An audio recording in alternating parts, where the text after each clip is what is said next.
Morning student, Shri Agrasen कन्या महाविद्यालय की ऑनलाइन क्लासेस में मैं आपका हार्दिक स्वागत करता हूं। तो बेटा आज हम कवर करने वाले हैं, जैसे कि आपका जो चैप्टर चल रहा था इलिप्स, उससे फर्स्ट एक्सरसाइज है और फर्स्ट एक्सरसाइज में जो भी क्वेश्चंस हैं उनको सॉल्व करते हैं। देखिए पहला क्वेश्चन दिया है कि उस दीर्घवृत्त का समीकरण ज्ञात कीजिए जिसकी नाभियां 0,1 और नियता का समीकरण x + y = 0 और उत्केंद्रता e = 1/2 दे रखी है। ठीक है, तो ये दिया है इसमें क्वेश्चन नंबर आपका फर्स्ट ए। देखो दीर्घ वृत्त का समीकरण ज्ञात करो। ठीक है बेटा, क्या दिया है? नाभि दे रखी है, नाभि दे रखी है इसकी 0,1। ठीक है, नियता का समीकरण दे रखा है x + y = 0 और उत्केंद्रता e बराबर दे रखी है 1/2। तो डायग्राम देखते हैं इसका कैसे बनेगा। देखिए इसकी नाभियाँ किस पे है? y अक्ष पर है। तो देखो नाभि वो नियता को ऊपर पहुंचा दीजिए और ये P बिंदु हो गया और ये आपका S है, नाभि है। तो नाभि की निर्देशांक कितने हो? 0,1 है और मान के चलो कि इनके जो निर्देशांक हैं वो P बिंदु, यानी P बिंदु किस पर दिया गया है कि दीर्घ वृत्त पर स्थित है, जिसकी हमने निर्देशांक ले लिए है h, k है। इस पर आप नियता पर हमने इसका लंब डाला है, ये m हो गया और x + y = 0 है नियता का समीकरण। ठीक है, तो कैसे ज्ञात करेंगे? ये नाभि हो गई, नाभि, और ये दीर्घ वृत्त पर स्थित है। ठीक है, दीर्घ वृत्त पर स्थित है और इसके निर्देशांक कितने? h, k हैं। देखो माना दीर्घ वृत्त पर स्थित बिंदु P h, k है। ठीक है, और नाभि जो है, तो देखो दीर्घवृत्त की परिभाषा से, दीर्घवृत्त की परिभाषा क्या होती है बेटा कि जो नाभि जो है और बिंदु तक ये एस पी जो दूरी है और अपॉन पी एम, ये जो अनुपात है पी एम का, वो किसके बराबर होता है? उत्केंद्रता के बराबर होता है। और उत्केंद्रता का जो मान है वो हमेशा किससे होता है? 1 से छोटा होता है। किससे होता है? 1 से छोटा। तो अब देखिए यहाँ पर कि एस पी = EPM। अब वर्क करेंगे तो एस पी स्क्वायर और ई स्क्वायर PM स्क्वायर हो जाएगा। एस पी की दूरी वो निकालें आप इससे, बीच की दूरी के फॉर्मूले से, तो आपका क्या निकल के आता है कि √x1 - x2 का whole square plus y1 - y2 of whole square. लेकिन यहाँ पर निकालेंगे तो अंडर किससे हट जाएगा? स्क्वायर से। तो ये क्या निकल के आएगा कि h - 0 का होल स्क्वायर और plus k - 1 of whole square, और e की जो वैल्यू है बेटा कितनी? 1/2, तो 1/2 ऑफ होल स्क्वायर। अब हमें निकालना है PM की दूरी निकालनी है। तो इसको देखो, ये आपका P है, h, k हो गया, और ये जो है आपका x + y = 0 है, ये PM है। अब हमें PM की दूरी निकालनी है, तो हम क्या करेंगे कि x + y अपॉन √, x और y के गुणांक कितनी है? 1 और 1 है, तो 1 स्क्वायर और 1 स्क्वायर हो गया, तो = x + y अपॉन √2 के इक्वल हो गया कि नहीं हो गया? अब हम किस पे निकालें? बिंदु पर निकालें। तो PM = कितना हो जाएगा बेटा? बिंदु पर निकालें कि h, तो h + k अपॉन कितना हो जाएगा? √2। अब यहाँ इसको अप्लाई कर दीजिए कि h और plus k upon √2 of whole square हो गया कि नहीं हो गया बेटा? आगे क्या आ जाएगा? इसको सॉल्व करें तो h² + k² + 1 और 2k के इक्वल हो जाएगा। ये कितना हो जाएगा? 1/4 हो गया। और देखो इससे करेंगे तो कितना हो जाएगा? √2 का स्क्वायर करेंगे तो 2, तो ये यहाँ लिख लीजिए आप, ये 2 हो जाएगा। और ये h + k का होल स्क्वायर है और a + b के होल स्क्वायर से खोलेंगे तो h² + k² + 2h के बराबर हो गया। ठीक है, अब इसमें मल्टीप्लाई करिए तो ये 8 तो है ही, तो h² + k² और माइनस का 2k और +1 और 1/8 और h² + k² + 2h हो जाएगा। अब यहाँ मल्टीप्लाई करो तो 8h² और एक h यहाँ करें तो -h² हो गया। चाहे पहले इसका मल्टीप्लाई कर लीजिए, 8h square 8k square minus का 16k प्लस 8 और h square plus k square plus 2h के बराबर हो जाएगा। अब राइट हैंड साइड में जितनी टर्म्स है उसको लेफ्ट हैंड साइड में ले आओ, तो ये इसमें ले आएंगे तो कितना हो जाएगा 7h स्क्वायर और 7k स्क्वायर हो जाएगा माइनस का 16k और माइनस का इसको लाएंगे तो 2hk और प्लस 8 इक्वल टू 0।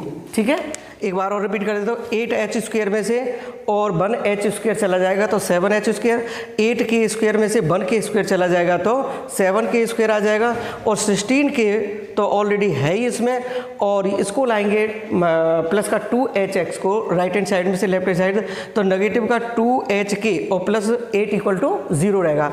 अब हमें निकालना है कि इसमें h और k में ये वैल्यू ब्रेक हो रही है बेटा, कि जब हम दीर्घवृत्त का समीकरण निकालते हैं किसी बिंदु की हेल्प से तो उस बिंदु को हम x और y की फॉर्म में लिख देते हैं, यही होता है आपका बिंदु पथ का समीकरण। तो क्या निकल के आएगा कि 7x स्क्वायर, h के स्थान पर x रखो और k के स्थान पर y रखिए, तो 7y square minus 16y minus 2xy और प्लस k इक्वल टू 0, ये हो गया आपका दीर्घवृत्त का समीकरण। ठीक है, तो आगे देखते हैं अगला क्वेश्चन।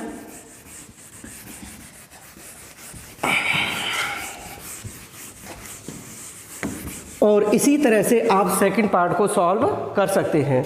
तो अगला है इसमें, अगला है बेटा, और सेकंड के कुछ पार्ट जो मैंने करा दिए हैं पहले लेक्चर में करा दिए हैं, और आपका थर्ड का पहला है इसमें कि दीर्घवृत्त का समीकरण ज्ञात कीजिए जिसके अक्ष निर्देशी अक्षों पर स्थित हो तथा नाभियाँ दे रखी हैं और ई दे रखी है।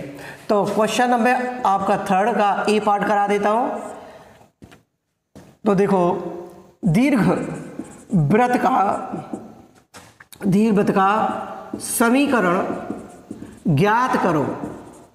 ठीक है, देखो दिया है, नाभि दे रखी है बेटा, इसमें नाभि दे रखी है प्लस माइनस कितना दे रखा है 2,0। देखो इसको हम क्या लिख सकते हैं बेटा, क्या 2,0 और क्या लिख सकते हैं -2,0 रख सकते हैं कि नहीं रख सकते हैं।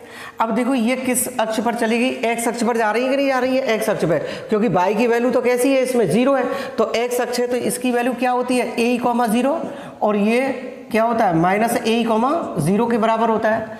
ठीक है, और क्या दे रखी है उत्केंद्रता, तो उत्केंद्रता दे रखी है कि उत्केंद्रता E बराबर दे रखी है 1/2 के बराबर। ठीक है, 1/2 के बराबर।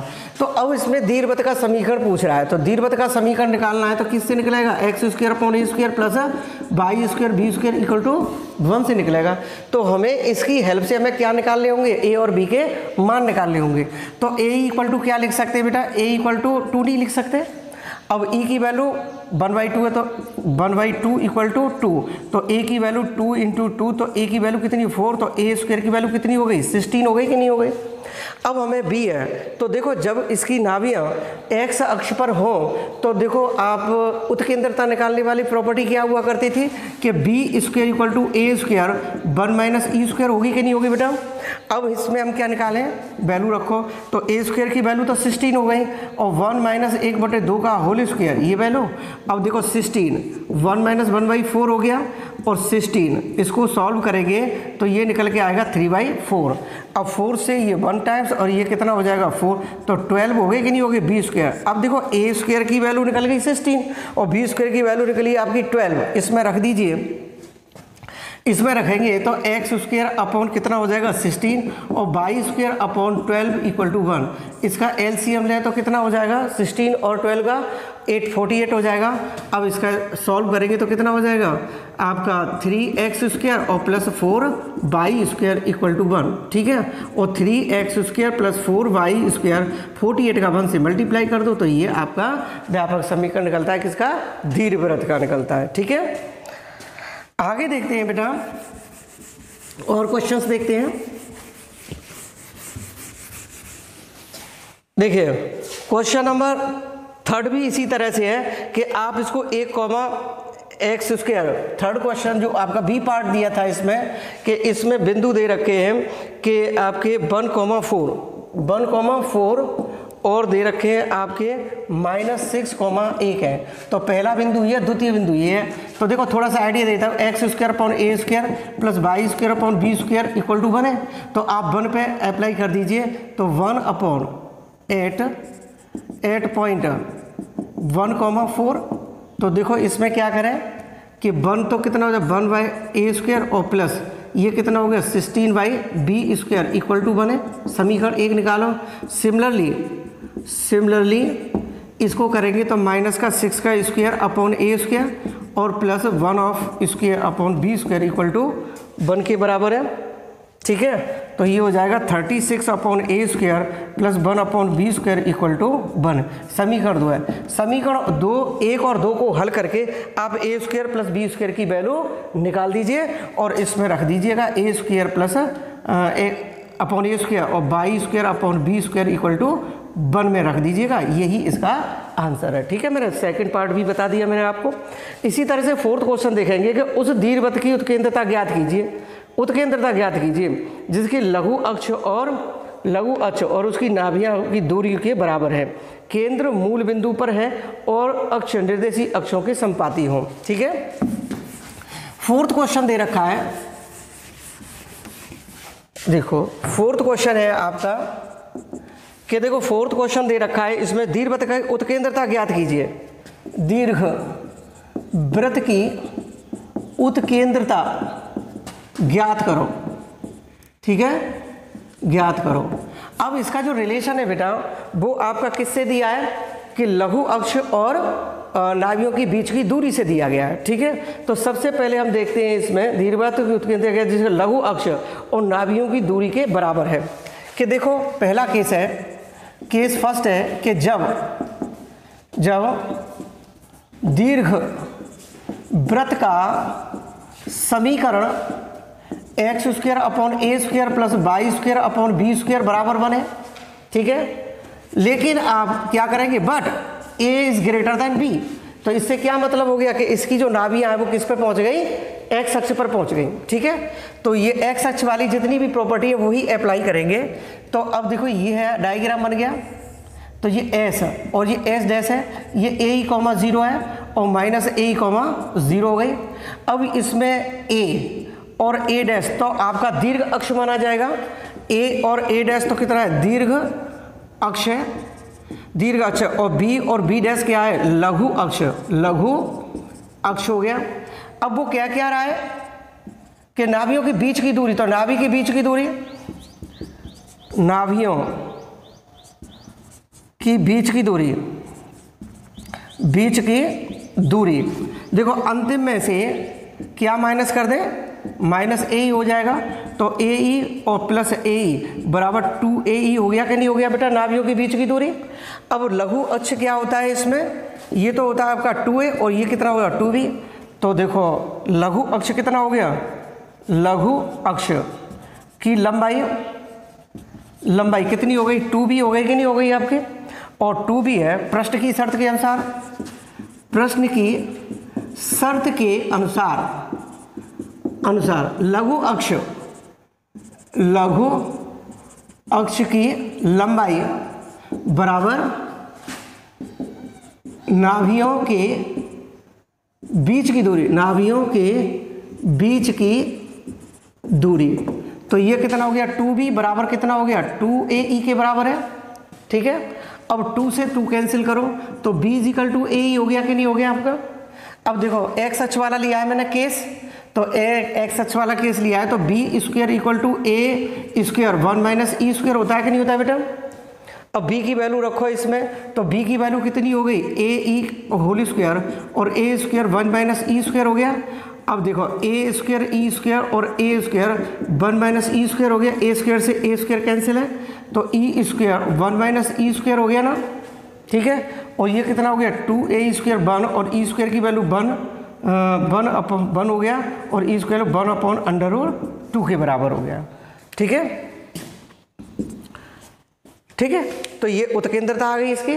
आप इसी तरह से दूसरे वाले को कर सकते हैं, ए इज ग्रेटर देन बी है, बी इज ग्रेटर देन से भी कर सकते हैं। जब बी इज ग्रेटर देन से करेंगे तो लघु अक्ष की लंबाई वो 2a के बराबर होगी और नाभियों के बीच की दूरी होगी वो आपकी 2be के बराबर होगी। ठीक है, जब आप 2a इजिकल टू 2b करेंगे तो आपका ए में रिलेशन होगा, और जब ए की वैल्यू कौन सा रिलेशन हो गया, बाई अक्ष पर पहुंच गई कि नहीं पहुंच गई, तो क्या होगा, A square equal to B square minus E square की हेल्प से कर सकते हैं। ये सेकंड केसेस में आता है। ठीक है, तो ये आ गया होगा समझ में आपके।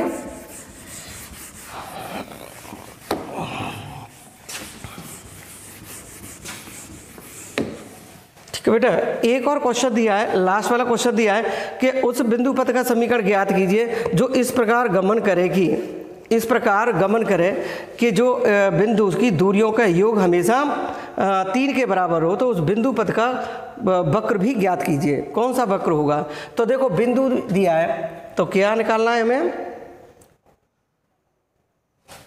एक बिंदु के बिंदु पथ का समीकरण ज्ञात है, इस प्रकार गमन करे। तो देखो दिया है, ये 5वां क्वेश्चन है, दिया है, देखो बिंदु दे रखे हैं इसमें बेटा 1,0 और कितना है -1,0। देखो कहाँ पर स्थित होंगे बेटा, ये एक्स अक्ष पर स्थित होंगे ऑब्वियसली, तो एक्स अक्ष पर स्थित होंगे, तो ये एस और ये एस डैश है, तो ये तो हो गया 1,0 और -1,0 और ये बिंदु कौन सा हो गया पी। ठीक है, तो इस प्रकार गमन करें, बिंदु कौन सा है ए पी जो है, इस प्रकार गमन करें। तो मैंने आपको क्या रिलेशन बताया था कि एज वी नो दैट क्या बताया था कि एस पी और plus S dash P equal to 2a के बराबर होता है। इस प्रकार गमन करें कि उसकी जो दूरियों का जो योग है वो 3 के बराबर हो, यानी एस पी और एस डैश पी किसके बराबर हो, एस पी और प्लस एस डैश पी बराबर किसके बराबर हो, 3 के बराबर हो। तो ये बराबर 3 के बराबर हो गया, तो 2a बराबर 3, a बराबर 3/2 हो गया कि नहीं हो गया। अब देखो ये नाभि है, तो नाभि क्या होंगी कि a, 0 और -a, 0 कोई भी ले लीजिए। तो देखो a बराबर कितना हो जाएगा, a बराबर कितना हो जाएगा आपका 1 के इक्वल हो गया कि नहीं हो गया। अब आप देखो 3/2 ई बराबर 1 है, तो ई बराबर कितना 2/3 है, लेस देन 1 है, बात बन गई। तो उत्केंद्रता हमेशा 1 से छोटी होनी चाहिए। अब हमारे पास a की वैल्यू तो बेटा हमारे पास आ गई, लेकिन अब हमें किसकी वैल्यू निकालनी है, b की वैल्यू निकालनी होगी। तो b की वैल्यू निकालेंगे तो b² बराबर a² और 1 - e² के बराबर हो गया कि नहीं हो गया। ठीक है, अब a² की वैल्यू कितनी है बेटा, इसमें a² की वैल्यू 3/, a की वैल्यू तो 3/2 है, तो a² की वैल्यू 9/4 नहीं हो गई, तो ये बनी हमारी 9/4 ओवर माइनस, अब उत्केंद्रता 2/3 है तो 4/9 हो गई। सॉल्व करेंगे तो ये बनेगी आपकी 9/4 और ये इंटू 5/9 और 9 से कैंसिल करो तो किस 5/4 यानी b² की वैल्यू आ गई। अब हमें बिंदु पथ का समीकरण ज्ञात करना है, तो a² की वैल्यू निकल गई हमारी, a² की वैल्यू निकल गई और b² की वैल्यू निकल गई, तो x² upon a² plus y² upon b² बराबर 1 के बराबर है।